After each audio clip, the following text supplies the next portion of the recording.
നിസ്കാരമെന്നുള്ളത് നമ്മുടെ കടമയാണ്, നമ്മുടെ ബാധ്യതയാണ് എന്നാണ് നമ്മളൊക്കെ പഠിപ്പിക്കപ്പെട്ടിട്ടുള്ളത്.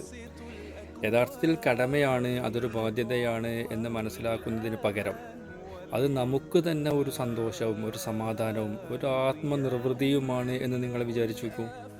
യഥാർത്ഥത്തിൽ അങ്ങനെയാണ് നമസ്കാരം. കാരണം നമ്മെ പടച്ച, ഈ ലോകം മുഴുവൻ പടച്ച അള്ളാഹിനോട് സംസാരിക്കാൻ, അള്ളാഹിനോട് വർത്താനം പറയാൻ പോവുകയാണ്. സുജൂദിലൊക്കെ നിങ്ങൾ ആലോചിച്ച് നോക്കൂ, അള്ളാഹിനോട് നമ്മൾ ഏറ്റവും അടുത്ത് നിൽക്കുന്ന സന്ദർഭമാണ്. പടച്ചോൻ നമ്മുടെ തൊട്ടടുത്ത് നമ്മളെന്താണോ പറയുന്നത് അത് പറയുന്നത് കേൾക്കാൻ, അതിന് മറുപടി പറയാൻ, അതിന് ഉത്തരം നൽകാൻ ഇങ്ങനെ പടച്ചോന് കാത്തിരിക്കുകയാണ്. അതുകൊണ്ട് നിസ്കാരം നമ്മളൊരു ബാധ്യതയായിട്ട്, ഒരു കടമയായിട്ട് മനസ്സിലാക്കുന്നതിന് പകരം ഒരു സമാധാനമായിട്ട് അനുഭവിക്കുമ്പോഴാണ് യഥാർത്ഥത്തിൽ നമസ്കാരം കൊണ്ട് ലഭിക്കേണ്ടത് നമുക്ക് കൈവരികയുള്ളൂ. നിങ്ങൾ അങ്ങനെ നമസ്കരിച്ച് നോക്കി, ആ നമസ്കാരത്തിൻ്റെ മാറ്റ് 10 മടങ്ങ് വർദ്ധിച്ചിരിക്കും.